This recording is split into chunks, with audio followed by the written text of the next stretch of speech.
करेंगे। हाँ जी, and I hope आप सब ठीक हैं, कुशल मंगल से हैं, किसी को कोई प्रॉब्लम नहीं है। तो नमस्कार दोबारा से आप सबको, एंड मैं सबका बहुत थैंक्स करती हूँ। आप सब ने टाइम दिया और मुझे सुनने के लिए थैंक यू सो मच। देखिए, जो हमारी women health research foundation trust है, ये बहुत अच्छे से काम कर रही है और पूरी कोशिश है कि जो हमने अपने गोल सेट करे हैं हम उनको पूरा करें। आप सबके सहयोग की बहुत ज़रूरत है ताकि हम इसको पूरा कर सकें। अभी हमने जून से एक वेबिनार शुरू किया था, जो हमारा योगा डे के टाइम पे हमने इसको थोड़ा सा कंटिन्यू किया था, बट इसका रिस्पॉन्स इतना अच्छा आया कि हमें इतने मैसेजेस आए, इतने मुझे फ़ोन कॉल्स भी आए कि उन्होंने बोला कि आपने जो इनिशिएट लिया है इसमें आपने मल्टीपल स्पीकर्स बुलाए, जिसमें हमने ज़्यादातर ऐसे स्पीकर्स बुलाए जो ऑलरेडी प्रोफेशनली इस फील्ड में बहुत अच्छे से काम कर रहे हैं और बहुत एक्टिव हैं। उन लोगों को हमने इसमें अपने साथ ऐड किया और बहुत अच्छे रिस्पॉन्सेज आए। अब कई एक दो लोगों के तो व्यूअर्स बहुत अच्छे निकले, मीन एक के तो 5500 ऑन द स्पॉट थे। लोगों ने इतना पसंद किया। मैं आप सबका तहे दिल से बहुत ज़्यादा शुक्रिया अदा करती हूँ कि हमने एक मुहिम सी जो शुरू करी थी आप सबके सहयोग से, वो इतनी आगे बढ़ी। फिर इसके बाद हमने इसको थोड़ा सा और आगे लिया, फिर हमने मल्टीपल स्पीकर्स बुलाने शुरू करे। हमने अपने इस स्टेज से ओपनली सबको बोल रखा है कि ये एक ऐसा मंच है जिसमें जो भी चाहे एक्सपर्ट है, अपनी एक्सपर्टीज़ अगर शो करना चाहते हैं तो वह हमारे पास आएँ, हमें मैसेज करें, डेफिनेटली हम उनको प्लेटफॉर्म प्रोवाइड कराएंगे जिसमें हर किसी के साथ, जिसमें हर कोई अपने साथ कोई एक्सपर्टीज़ है उसकी किसी फील्ड में, ज़रूरी नहीं है कि वो हेल्थ के फील्ड से हो, किसी दूसरे फील्ड के भी हों, तो भी हम ऐसे लोगों को प्रमोट करना चाहते हैं। जिसमें अभी हमारे मल्टीपल लेक्चर्स हुए, जैसे पहले तो हमारे योगा एंड हेल्थ से रिलेटेड हुए, फिर हमने इसमें एंटरप्रेन्योर्स को भी बुलाया और उन्होंने बहुत अच्छे मोटिवेशनल लेक्चर्स दिए, कुछ मोटिवेशनल स्पीकर्स भी आए और एक लैंग्वेज के ऊपर भी हमने स्पीकर्स बुलाए जो बहुत ही बढ़िया रहा इसके अंदर। तो इस तरीके से हमारी जर्नी आगे बढ़ती जा रही है। तो मेरा जो आज का टॉपिक है, एक टॉपिक प्रेगनेंसी, इसके बारे में मैं बोलने से पहले आप सबको एक गुड न्यूज़ देना चाहती हूँ। उसके साथ साथ ही हम अपना लेक्चर शुरू करते हैं, जिसके अंदर हमने एक बहुत ही बढ़िया प्रोग्राम है जिसे हम गर्भ संस्कार कहते हैं। हम ये प्रोग्राम शुरू करने वाले हैं और बड़े अच्छे लेवल पे लॉन्च कर रहे हैं। डॉक्टर सुभद्रा हैं जो MS हैं, MD हैं गायनी के अंदर, स्पेशली प्रसूति तंत्र मींस प्रेगनेंसी की वो एक्सपर्ट हैं। तो हम उनके साथ ये गर्भ संस्कार का प्रोग्राम शुरू कर रहे हैं, जिसमें अलग अलग तरीके के फॉर्म्स रखे गए हैं।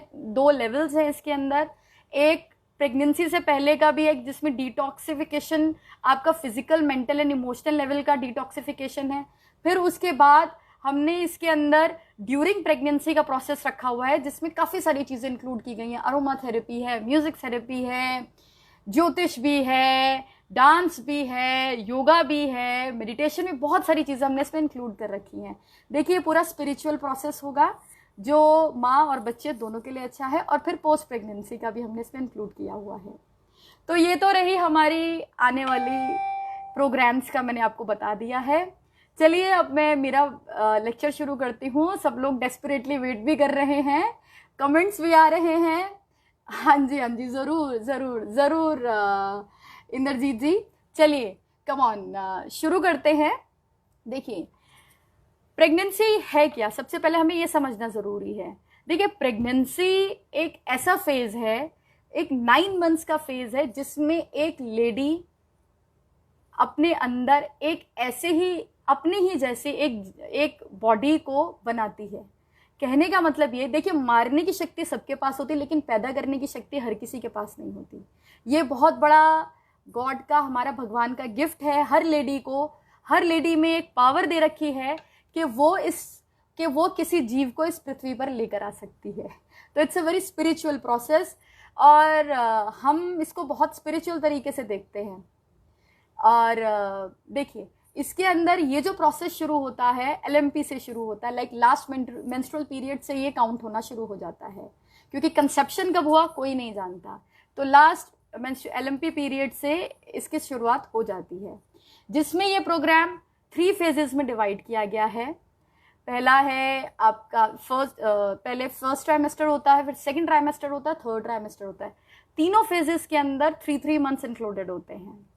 तो इसमें जो पहले 3 महीने होते हैं, फर्स्ट 3 मंथ्स में बेबी की फाउंडेशन बनती है। फाउंडेशन बोले जैसे किसी बिल्डिंग की हम फाउंडेशन डालते हैं, ऐसे ही बेबी की फाउंडेशन तैयार होती है। तो इसके अंदर जो हमारा जो लेडीज़ में जो चेंजेस आते हैं, लाइक कॉमन कंप्लेंट्स होती है, नाउजिया, मॉर्निंग सिकनेस, ये सारी प्रॉब्लम्स लेडीज़ को फेस करनी पड़ती हैं। बेसिकली ये सारी हार्मोनल इम्बैलेंसिंग की वजह से होती हैं। अब सेकेंड फेज में क्या होता है, फाउंडेशन तो हमारी रेडी हो गई है, अब उसके ऊपर अब हमने बिल्डिंग तैयार करनी है। अगर आपकी फाउंडेशन रेडी है तो नो डाउट बिल्डिंग बहुत स्ट्रांग बनेगी। कहने का मतलब ये है कि फाउंडेशन आपने स्ट्रांग तो रखी नहीं, फिर आप ऊपर लग्जूरियस आइटम इतने सारे लगा देते हैं, तो फिर वो बिल्डिंग कैसे स्ट्रांग होगी। तो वो उसको बिल्डिंग बनने का प्रोसेस हमारा सेकेंड ट्राइमेस्टर से शुरू हो जाता है, जो टिल डिलीवरी तक होता है। डिलीवरी जो नॉर्मली 40 वीक्स के बाद हो जाती है, डॉक्टर्स 38 वीक्स के बाद, मतलब 37 वीक के बाद अलाउड होता है कि डिलीवरी की जा सकती है। तो ये हमारा प्रेगनेंसी का प्रोसेस होता है। अब इसमें एक आता है कि व्हाट इज इक्टोपिक प्रेगनेंसी। देखिए, इक्टोपिक प्रेगनेंसी एक ऐसा प्रोसेस है जिसमें जो बच्चे का जो इम्प्लांटेशन होता है, मींस वो यूट्रस से बाहर हो जाता है कहीं पर भी, तो उसमें क्या होता है, बेबी वहीं ग्रो करता है। तो ऐसे केस या तो देखिए, ऐसे केसेस में या तो बेबी सरवाइव नहीं कर पाता, ठीक है। अगर बेबी सरवाइव करता भी है तो उसे ऑपरेट करके निकाल दिया जाता है, मींस मेडिसिन के थ्रू उसका मतलब बेसिकली अबॉर्शन कर दिया जाता है।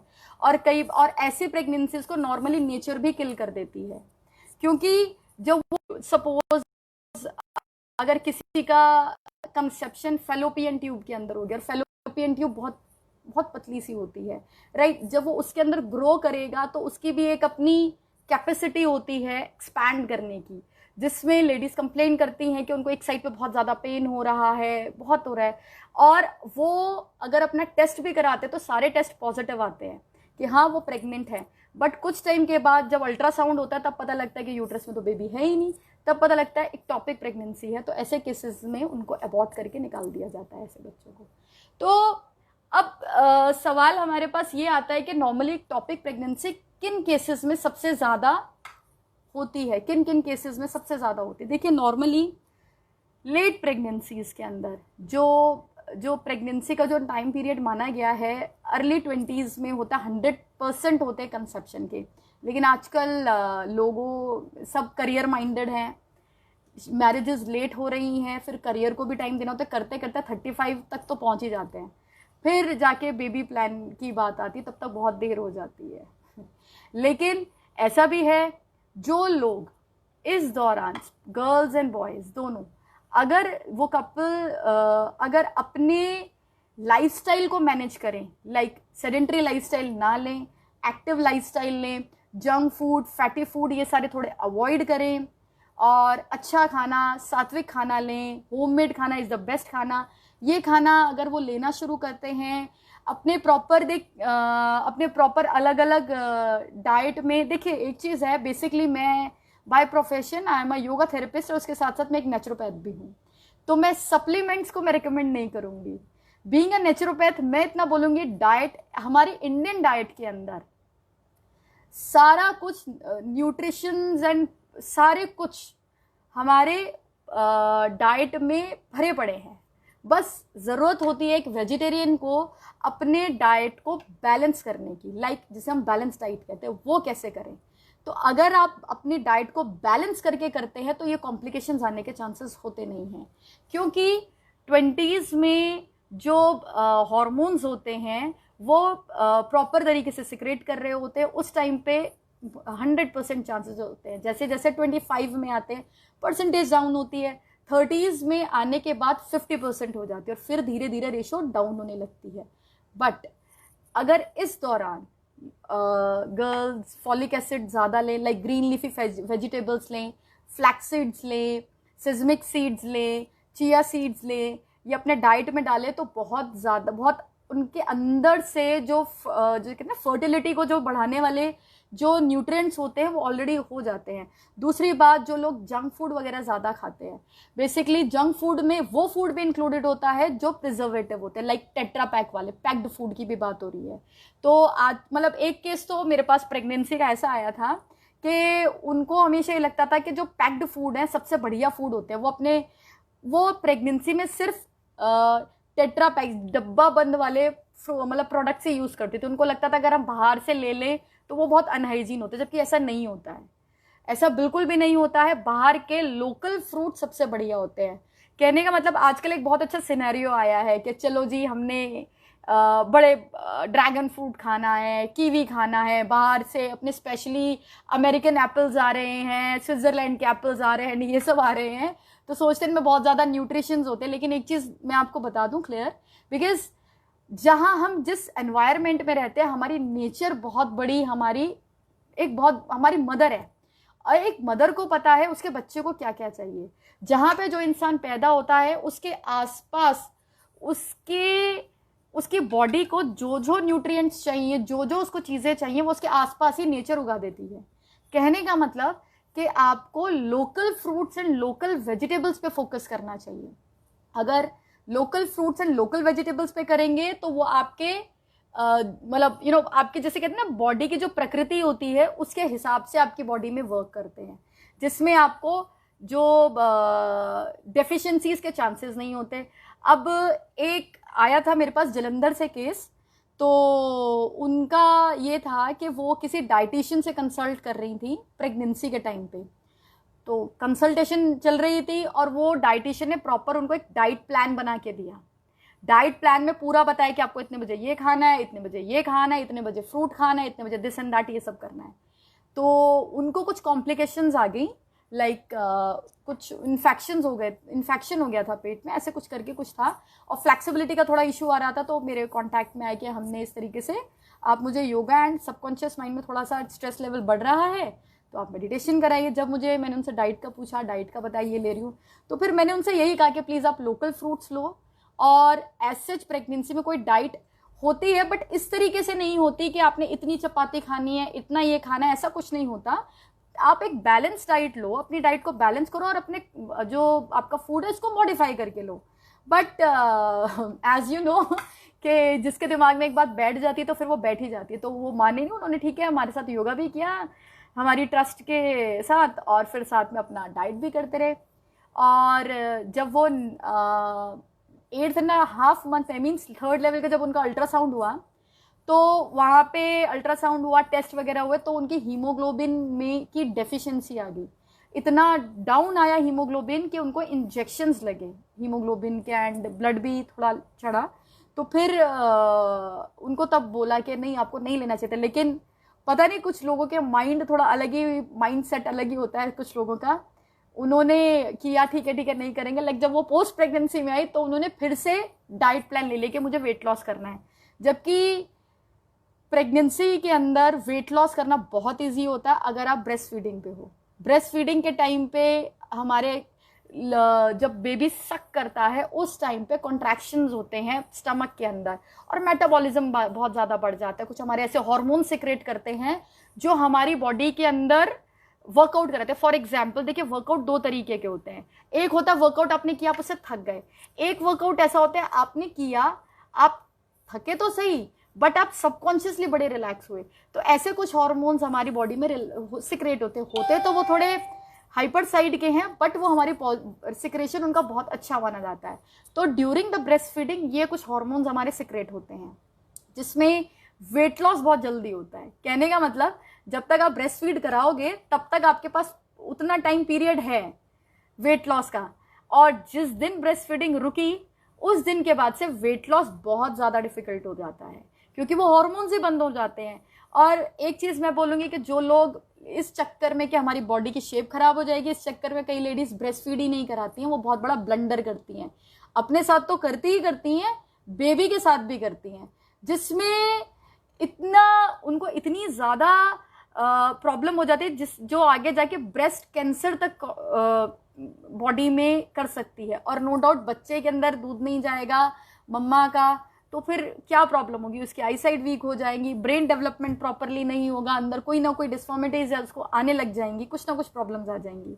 तो ब्रेस्ट, और ये सबसे बड़ा मिथ होता है कि अगर हमने नहीं किया, करवा दिया तो शेप खराब होगी। सबसे मतलब मैं बोलूँगी सबसे बकवास चीज़ है, क्योंकि मेरी खुद की 2 डिलीवरीज हो गई हैं। हर डिलीवरी, मेरा जो पहला बेबी था 3.5 की थी मेरी डॉटर, दूसरा मेरा जो बेटा था वो 4 kg का था, और मेरा वेट भी अच्छा खासा पुट ऑन किया था। एक में मतलब 20+ और दूसरे में 25+ मेरा वेट पुट ऑन हुआ था। बट उसके बाद भी मैंने पूरा वेट लॉस किया और प्रॉपर हठ योग की प्रैक्टिस से किया।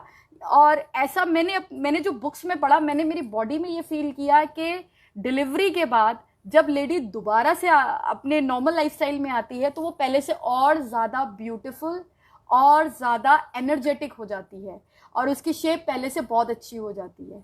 तो थोड़ा बहुत तो होता है, मदरहुड है, थोड़ा बहुत तो स्टमक पे थोड़े बहुत स्ट्रेच मार्क्स आते हैं। बट अगर आप रेगुलर अपनी प्रैक्टिस कर रहे हैं हठ योग की, तो ऐसे जाने के कोई चांसेस नहीं होते हैं। कुछ ऐसे स्ट्रेच मार्क्स होते हैं जो टीयर कर देते हैं स्किन को, लाइक कुछ तो stretch marks light stretch marks होते हैं, थोड़ा जब स्किन एक्सपैंड कर रही होती है उस टाइम पे, जब स्किन खिंचती है तब कुछ स्ट्रेच मार्क्स आ जाते हैं, जो आप प्रॉपर वर्कआउट अगर अच्छे करें, जैसे हमारे आसन होते हैं जिसमें धनुरासन बहुत अच्छा है, हलासन बहुत अच्छा है, वृश्चिक आसन बहुत अच्छा है, और साइड ट्विस्टिंग में मरकट आसन बहुत अच्छा है। ऐसे पूरी सीरीज। और सबसे बढ़िया अपना वर्कआउट है यौगिक कार्डियो वर्कआउट, जिसे हम सूर्य नमस्कार कहते हैं, वो तो ड्रास्टिकली वेट लॉस करता है। तो ये सारे सेट, इनकी एक सीरीज बनाई जाती है प्रॉपर, बहुत साइंटिफिक तरीके से अगर ये सीरीज बना दी जाती है तो उसमें वेट लॉस आसानी हो जाती है। देखिए, ये सिंपल वाले स्ट्रेच मार्क्स चले जाते हैं। दूसरे स्ट्रेच मार्क्स होते हैं स्किन को टेयर कर देते हैं, मतलब स्किन को फाड़ देते हैं। तो बेसिकली क्या होता है, नॉर्मल स्किन होती है और एक ड्राई स्किन होती है। तो सबसे ज्यादा स्ट्रेच मार्क्स के चांसेस होते हैं ड्राई स्किन में और नॉर्मल स्किन में। जिनकी ऑयली स्किन होती है उनको स्ट्रेच मार्क्स इतने आते नहीं, अगर आते भी हैं तो वो बहुत जल्दी चले जाते हैं, मतलब जो मैंने बताया प्रॉपर वर्कआउट से, टाइटनिंग टोनिंग से चले जाते हैं। लेकिन ड्राई स्किन में क्या होता है कि उसमें फ्लेक्सिबिलिटी नहीं होती। जब वो प्रेगनेंसी ग्रो करती है, बेबी ग्रो करता है, वो धीरे धीरे धीरे स्ट्रेच होकर फट जाती है, तो व्हाइट कलर के स्ट्रेच मार्क्स पड़ते हैं, बहुत मेजर स्ट्रेच मार्क्स पड़ते हैं। तो जहां पे स्किन कटती है तो ऐसे स्ट्रेच मार्क्स नहीं जाते हैं, दूसरे टाइप के स्ट्रेच मार्क्स चले जाते हैं। तो जिनको ये भी कंसर्न रहता है कि भाई बॉडी में स्ट्रेच मार्क्स आ जाएंगे, तो ये सब भी नहीं होता। प्रॉपर अगर सूर्य नमस्कार की प्रैक्टिस की जाए तो ऐसे कोई प्रॉब्लम नहीं आती है बॉडी के अंदर। और जैसे ये जो एक्टोपिक प्रेगनेंसी है, एक कॉम्प्लिकेशन होता है बॉडी के अंदर। बेसिकली अगर आप पहले से प्रैक्टिस करते आ रहे गर्भ योग की, और जो भी मैंने प्रोग्राम बताया गर्भ संस्कार की, तो उसमें इस तरीके से हम करते हैं कि कॉम्प्लिकेशंस आने के चांसेस ना हो, और कंसेप्शन हेल्दी कंसेप्शन हो, और वन टाइम कंसेप्शन हो।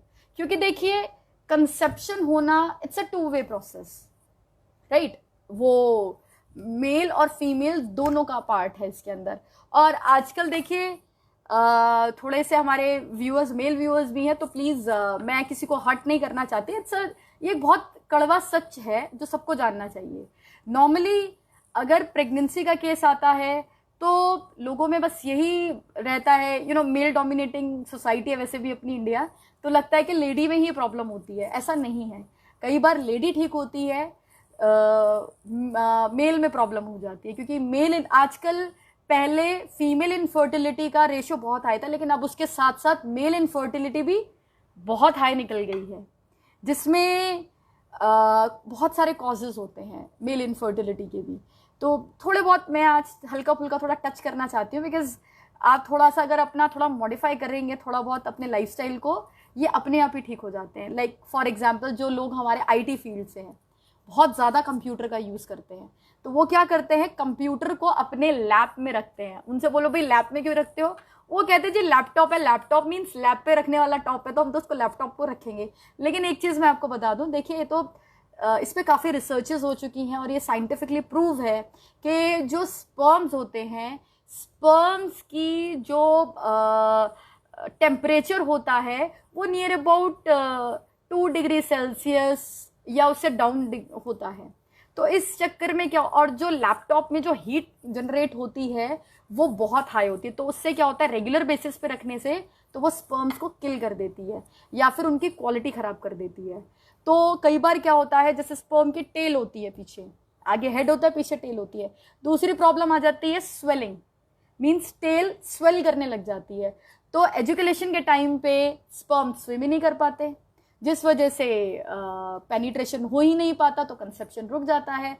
तो इसमें फीमेल का कोई इशू नहीं है, राइट। तो ये सब कुछ फैक्टर्स हैं।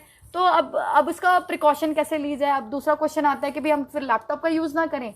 नहीं, ऐसा नहीं है, आप लोग लैपटॉप का अच्छे से यूज़ करिए, बहुत बढ़िया टेक्नोलॉजी है, बट अपनी लैप में रख के नहीं, या तो लैपटॉप की टेबल यूज़ करिए, या फिर अगर टेबल नहीं है तो कोई वुडन चीज़, या फिर जो गत्ते वाले रजिस्टर होते हैं, गत्ते वाले रजिस्टर्स, वो 1 या 2 रखकर आप अपने लैप में रख सकते हो, उसके ऊपर लैपटॉप रखिए।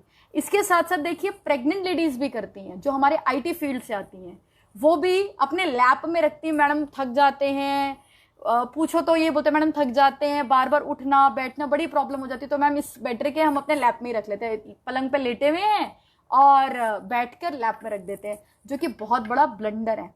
बेसिकली क्या होता है, वही बात आ जाती है कि आप उसको अपने लैप में रख रहे हो तो इसका इफेक्ट बेबी पे भी जाता है, क्योंकि इसमें इतनी ज़्यादा हीट जनरेट होती है। जब मैंने मेरी बुक में जब मैं 2015 में मेरी फर्स्ट बुक आई है योगा फॉर प्रेगनेंसी की, तो मेरी जो फर्स्ट डिलीवरी 2012 में हुई, तो मैं 11 में मैं प्रेग्नेंट थी, तो उसी दौरान मैं ये बुक लिख रही थी। तो जब मेरे पास ये कॉन्सेप्ट आया कि प्रेगनेंसी में लैपटॉप रखने से प्रॉब्लम होती है, तो मैंने वो मेरे ऊपर ट्राई करके देखा कि एक बार मैं भी करती हूँ। बुक में तो पता नहीं क्या क्या लिख देते, एक बार हम भी ट्राई करके देखते हैं एग्जैक्टली होता क्या है।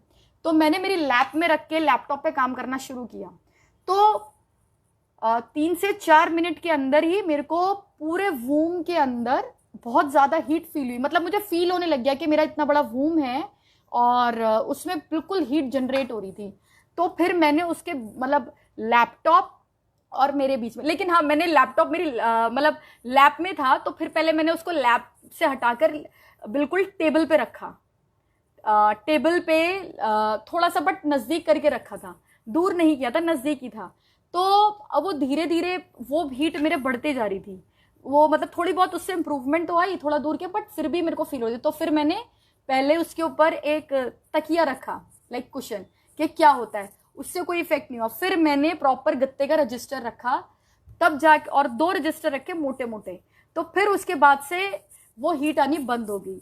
तब मुझे पता लगा कि हाँ ये बात बिल्कुल फैक्ट है कि इसमें ये चीज़ आती है। और फिर इससे रिलेटेड हमने कुछ आर्टिकल्स भी पढ़े, कुछ रिसर्चेस भी हुई हैं, वो रिसर्चेस पढ़ी, तब जाके पता लगा कि यस इस तरीके की प्रॉब्लम्स आ जाती हैं। और ये जो मैं आपके साथ एक केस डिस्कस करने वाली हूँ, ये केस है मेरा 2014 का केस है ये। तब मेरे पास एक स्टूडेंट आई थी, वो आईटी फील्ड से ही थी, तो उनके साथ सेम यही थी। तो मैंने उनके साथ मेरा एक्सपीरियंस शेयर किया कि नहीं प्लीज़ आप ऐसा मत करो, इसमें प्रॉब्लम आएगी, बट उन्होंने माना नहीं, उन्होंने किया। फिर समहाउ मैंने ट्रैवल किया था, मैं मुंबई चली गई थी, वापस आई तो फिर मैंने उनको कॉल करके पूछा, तो 1-2 बार उनका रिप्लाई नहीं आया कि जब मैंने बेबी से रिलेटेड पूछा। तो मेरी एक और स्टूडेंट थी, वो उनकी नेबर थी, तो उन्होंने बताया कि उनका अबॉर्शन हो गया है 7th मंथ के अंदर। तो अब मैं ये इस बात की मैं डैम श्योर नहीं हूँ कि हाँ मतलब इस वजह से हुआ है, बट हाँ कहीं ना कहीं मुझे ऐसा लगता है ये कॉज कुछ ना कुछ तो इसका था इसके अंदर, क्योंकि वो नॉर्मली लैब पे ही रख के करती थी, और जो वो पूरा मतलब बैठे हैं और आईटी और अपना ऑफिस का काम करती थी, 1, 2, 3, 4 घंटे तक ऐसे ही बैठ रही थी। मतलब अगर पीछे सपोर्ट लिए तो भी लैपटॉप उनके लैप में ही रहता था। तो मुझे ऐसा लगता है कहीं ना कहीं ये चीज़ कहीं ना कहीं रिस्पॉन्सिबल है। तो बेसिकली वही मैं कह रही थी कि, और एक और है, देखिए बेसिकली मैं इस फील्ड में पूरे 15 ईयर्स से हूँ, तो मल्टीपल केसेस आते हैं। तो एक और केस आया जिसमें थोड़ा अच्छी फैमिली से है। अब होते हैं कुछ आजकल बच्चे थोड़े ज़िद्दी टाइप के होते हैं तो मतलब मैंने बोला, ऐसी बात चली कि देखिए अब आपका सेकंड ट्राइमेस्टर शुरू हो गया है, और वैसे भी उनको थोड़े ना क्रैम्प्स वगैरह की प्रॉब्लम आ रही थी और हंच भी था बैक में। तो मैंने उनसे बोला आप नीचे कुशन रख के बैठो, कुशन रख के बैठोगे तो ज़्यादा आपको अच्छा लगेगा। वो कहते अभी मैम मैट भी बिछा रखा है, इतना मोटा मैट, अब इसके ऊपर कुशन भी रखूं और उस पर भी बैठूं, नहीं नहीं मेरे बस की नहीं है, मैं नहीं बैठ सकती। मैंने कहा नहीं नहीं आप बैठो, आपको बैक पेन है वो बढ़ जाएगा। लेकिन जिसका माइंड सेट नहीं सुनना, तो उन्होंने बैठे ही नहीं वो। फिर उसके बाद इतना ज़्यादा बैक पेन बढ़ गया कि बेड रेस्ट बोल दिया डॉक्टर ने। फिर और जबकि वो स्पोर्ट्स के फील्ड की हैं और बहुत अच्छे से, बहुत एनर्जेटिक हैं, बहुत मतलब एक्टिव लेडी, बट ये छोटी मोटी प्रिकॉशंस करी नहीं, जिस वजह से प्रॉब्लम हो गई और धीरे धीरे वो शटिका में कन्वर्ट हो गया। तो मेरा कहने का मतलब ये है कि ऐसी कुछ कॉम्प्लिकेशन प्रेगनेंसीज में आ जाती हैं, तो इन सब चीज़ों का हमें ध्यान रखना पड़ता है और इग्नोर नहीं करना चाहिए। और ये भी मैं बोलना चाहूँगी कि अगर कोई अपनी प्रैक्टिस करना चाहता है, आज सिचुएशन ही ऐसी है कि सेंटर्स बंद पड़े हैं, हमारे भी सेंटर्स बंद पड़े हैं, हम भी ऑनलाइन क्लासेस ही कंडक्ट करा रहे हैं, सब कोई ऑनलाइन ही करा रहा है। तो प्रॉब्लम ये है कि लोगों को लगता है यार हम ऑनलाइन क्यों करें, इट्स बेटर कि क्यों ना हम किसी यूट्यूब पे या कहीं और हम अपना इसकी प्रैक्टिस शुरू कर दें। जबकि मैं आपको बोलूँगी कि प्लीज़ ऐसा मत करिएगा, क्योंकि अगर कोई यूट्यूब पे किसी ने अगर वीडियो बनाया है तो उसने अपने एक पॉइंट ऑफ व्यू उसका है कि हाँ भाई अगर मैंने प्रेगनेंसी से रिलेटेड बनाया है तो प्रेगनेंसी के टाइम पे पेल्विक फ्लोर का मुझे वर्कआउट कराना है, वो पेल्विक फ्लोर का वर्कआउट करा रहे हैं। अगर कोई प्लेजेंटा प्रेविया की किसी को प्रॉब्लम, मीन्स लो प्लेजेंटा की प्रॉब्लम है, तो उसके बेबी बैक बर्स्ट होने के चांसेस हैं। किसी को लोअर बैक की शिकायत है या इन बिटवीन कोई मसल पुल हो जाए या कोई कॉम्प्लिकेशन आए, तो फिर कोई इसको देख नहीं सकता। तो ये बहुत बड़ा ब्लंडर होता है कि जो यूट्यूब से देख के करते हैं।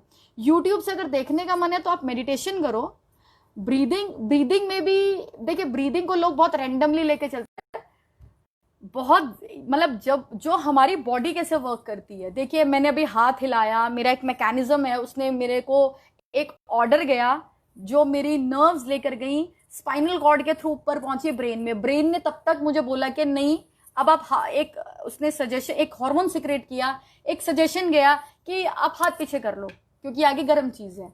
तो ये एक हार्मोन्स का काम होता है।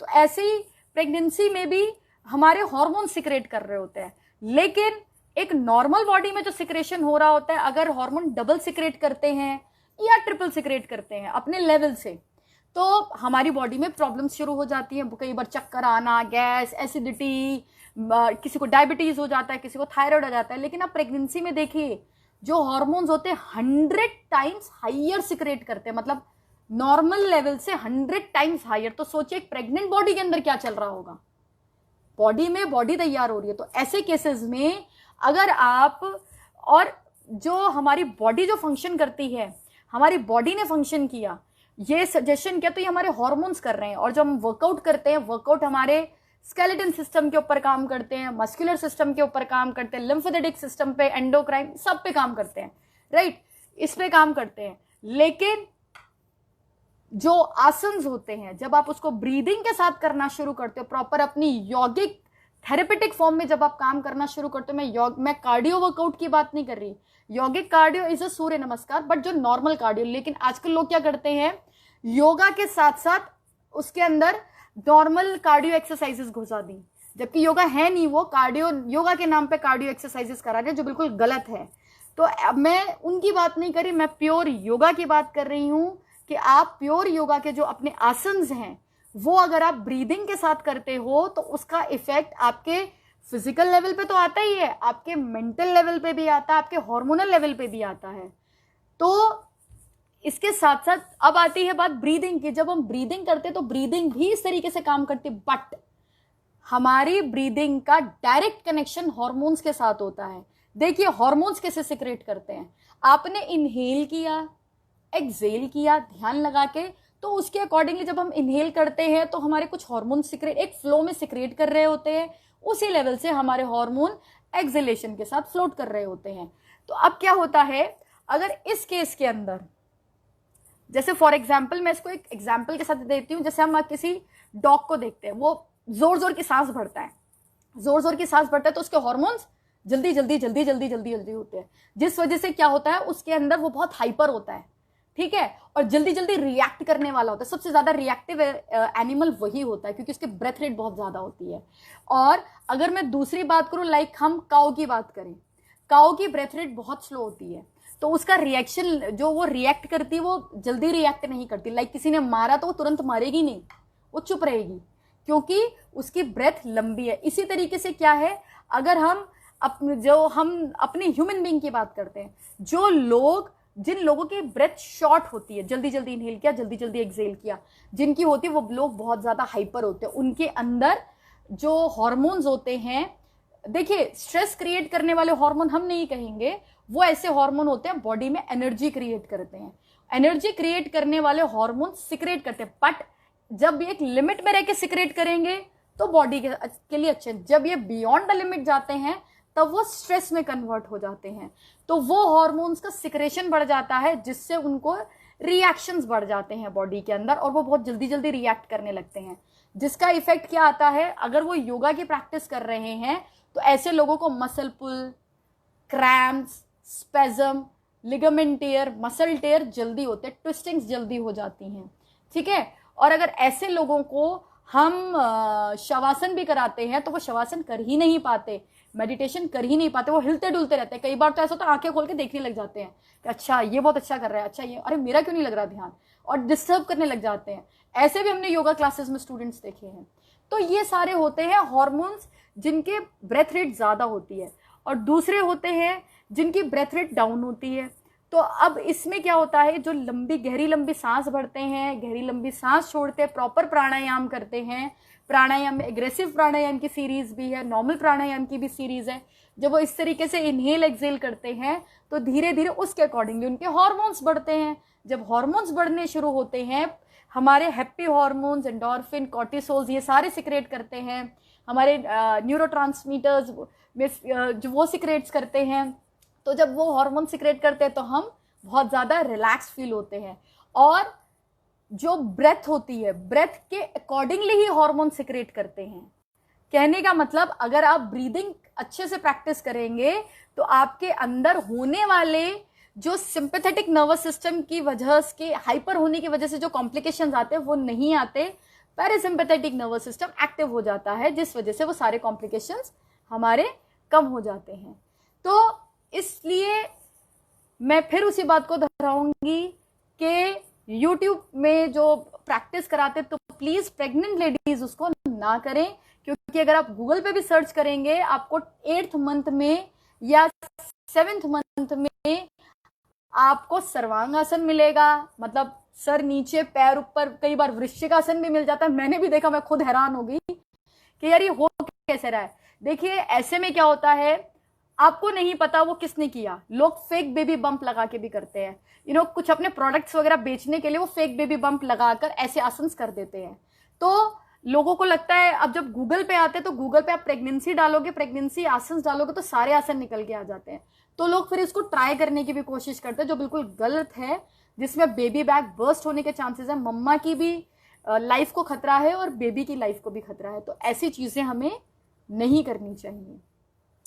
तो मेरा कहने का मतलब ये है, होलसोल में बस मैं इतना कहना चाहती हूँ कि प्रेगनेंसी को एक बहुत अच्छा फेज होता है, इसमें बहुत से मिथ्स भी होते हैं, तो please take it as a happy period, ठीक है। इसमें एक्सपेरिमेंट्स मत करिए, क्योंकि प्रेगनेंसी एक्सपेरिमेंट का पीरियड नहीं है, प्रेगनेंसी एंजॉय करने का पीरियड है। मैं एक्सपेरिमेंट उस चीज़ों के लिए बोल रही हूँ, लाइक लोगों को लगता है हम ये आज ये जुम्बा भी ट्राई करते हैं, ये भी करते हैं, और आजकल तो प्रेगनेंसी की पिलाटेस भी बहुत ज़्यादा हो रही हैं और प्रेगनेंसी जुम्बा के अंदर प्रेगनेंसी जुम्बा एंड वो क्या कहते हैं बैले भी डांस हो रहा है प्रेगनेंसी के अंदर। तो देखिए जो लोग ये कर रहे हैं बहुत ज़्यादा एक्सपर्ट होते हैं और उनका एक्सपीरियंस बहुत लंबा होता है। तो मैं उनको बोलूँगी, अगर कोई ऐसा प्रेग्नेंट लेडी प्लान कर रही है कि मुझे हाँ इस तरीके से करना है, तो प्लीज़ प्रेगनेंसी से पहले अगर आपने प्लान कर रखा है कि मुझे जुम्बा करना है प्रेगनेंसी में, तो पहले से ही जुम्बा की अच्छे से प्रैक्टिस कर लो, ठीक है, फिर उसके बाद आप ट्राई कर सकते हो। और एक चीज मैं बता दूं, क्योंकि जुम्बा में जो वर्कआउट होता है तो नीज हील्स पे ज्यादा काम करते हैं, जिसका बहुत बुरा इफेक्ट आता है घुटनों पे, नीज डैमेज हो जाते हैं। मैं ज्यादा दूर नहीं जाऊंगी, मेरे इंस्टीट्यूट की ट्रेनर हैं, तो वो जुम्बा में थी पहले, वो छोड़ के अब योगा टीचर बनी है, उनके साथ यही प्रॉब्लम आई है। तो इस तरीके से मैं बोलूँगी वर्कआउट करिए, सेंसिबल तरीके से करिए और अच्छे से अपनी प्रेगनेंसी को एंजॉय करिए। और जो जो मैंने बताया एक टॉपिक प्रेगनेंसी का, तो प्लीज़ ध्यान रखिए। अगर आप लेट प्रेगनेंसी में जा रहे हैं या मिसकैरेजेस की ज़्यादा हिस्ट्री आ रही है, तो प्लीज़ बैलेंस डाइट अपनी यूज़ करिए, प्रॉपर योग ध्यान करिए, मेडिटेशंस करिए, तो इसमें इसके चांसेस बिल्कुल कम हो जाते हैं। एंड ये आज हमारा ये टॉपिक ख़त्म हो गया है। और और मैं दोबारा से अपील करना चाहूँगी सबसे कि जो हमारा गर्भ संस्कार जो हम शुरू करने वाले हैं ये प्रोग्राम, इसमें जो जो लोग इंटरेस्टेड हैं वो हमारे पेज पर आकर अपने कमेंट्स लिख सकते हैं, जो इसके बारे में और अच्छे से जानना चाहते हैं। ये प्रोग्राम प्रेग्नेंट लेडीज़ के लिए शुरू हो रहा है, नॉन प्रेग्नेंट लेडीज़ के लिए शुरू हो रहा है, और कुछ टाइम के बाद हम इसमें ट्रेनर्स भी रेडी करेंगे, प्रेगनेंसी योगा ये गर्भ संस्कार के ट्रेनर्स भी रेडी करेंगे जो गर्भ संस्कार सिखाएंगे। तो इसके अंदर जरूर, और देखिए जो ट्रेनर्स बनेंगे उनके लिए साइंस बैकग्राउंड का होना मैंडेटरी है, कि साइंस नहीं तो अगर योगा के फील्ड से आ रहे हैं तो किसी रेप्यूटेड इंस्टीट्यूट का उनके पास सर्टिफिकेट होना चाहिए या एक्सपीरियंस होना चाहिए कि रेप्यूटेड इंस्टीट्यूट का, कि हाँ इतने टाइम से वो वहाँ पे योगा करा रहे हैं और कर रहे हैं। तो हम सिर्फ ऐसे लोगों को कंसीडर करेंगे इसके अंदर। फ्रेशर्स को, हम जो फ्रेश बच्चे हैं, अभी अभी मास्टर्स कंप्लीट करी है और सीधे आकर और नॉन साइंस बैकग्राउंड के हैं और वो गर्भ संस्कार का कोर्स करेंगे, तो हम उनको नहीं लेंगे इसके अंदर। चलिए, and thank you so much, आप लोगों ने मुझे सुना, काफ़ी लोगों के कमेंट भी आए, thank you so much, thank you so much. इनका नाम है Balrawal, thank you Balraj ji, thank you so much इतना। And Manjeet Kaur, thank you so much, thank you so much, आप लोगों ने मुझे सुना, मुझे बहुत अच्छा लगा, आप सब आए। Lipsa, thank you so much Lipsa direct Orissa से इन्होंने ज्वाइन किया है, thank you so much. Rashmi ji, Vijaya Srivastava ji, Amit Varshney ji, thank you so much. Anju Tyagi ji and Geeta Sachdeva ji, Priyanka Pandey ji, thank you so much. Meenakshi Kaushik ji, Sandeep ji, Avinash Grover, Indrajeet ji, Narayan ji, Ankita, thank you so much. Manjula ji, viewers, देखिए मुझे बहुत अच्छा लगा, आप लोगों ने मुझे सुना, और मेरी आप सबसे बहुत ज़्यादा उम्मीद होगी कि देखिए हम इस पर कुछ ना कुछ नई से नई सीरीज़ करने की तैयारी करते रहते, तो प्लीज़ आप सबके फीडबैक बहुत ज़रूरी हैं। अब आने वाले टाइम में हम अपने पेज पर थोड़े थोड़े टिप्स भी डालना शुरू करेंगे, जिसमें आपको अवेयर किया जाएगा, लेटेस्ट जो भी प्रॉब्लम्स चल रही हैं उनके बारे में बताया जाएगा, डूज एंड डोंट्स बताए जाएंगे। और हमारा जो कोर्स चलता है प्रेगनेंसी योगा का, तो प्रेगनेंसी योगा के हमारे कुछ ट्रेनर्स हैं जो सर्टिफाइड हो गए हैं, वो भी अपने एक्सपीरियंस शेयर करते हैं, हमें अपना एक्सपीरियंस भेजते हैं, जिसको हम अपने पेज के साथ शेयर करते हैं। एंड यही मेरी आप सबसे उम्मीद है कि आप लोग हमें इसमें अप्रिशिएट करेंगे, और हमारी जो भी, अगर आपको ज़रूरी नहीं है अच्छा फीडबैक चाहिए, इतना ज़रूरी नहीं है, क्रिटिसिज्म इज़ वेरी इंपॉर्टेंट, तभी हमें इम्प्रूवमेंट का चांस मिलेगा। अगर आपको लगता है कि हाँ ये अच्छे से नहीं हुआ है, या आप अपने हिसाब से कुछ उसमें चेंजेस चाहते हैं, तो definitely feel free to write, लिखिए उसके अंदर ओपनली, हम अपनी करेक्शंस जो भी हम उसमें करेक्शन करने की कोशिश करेंगे। और जो आपको टॉपिक्स चाहिए, पहले काफ़ी लोगों ने टॉपिक्स भेजे हमने उससे रिलेटेड, लाइक पीसीओडी, मेनोपॉज, एक ने लैंग्वेज पे बोला, संस्कृत लैंग्वेज के ऊपर आप कुछ लेक्चर रखिए, तो हमने उस पर भी लेक्चर किया, अपनी तरफ से बेस्ट स्पीकर्स लाने की कोशिश करते हैं। अगर ऐसा कुछ आप सुनना चाहते हो तो डेफिनेटली हमें लिखिए, हम उसमें ज़रूर करेंगे। Thank you so much Dilmaya, Sumi, Bharat Kapoor, thank you so much. Parul Saxena, thank you so much, thank you ji, नमस्कार।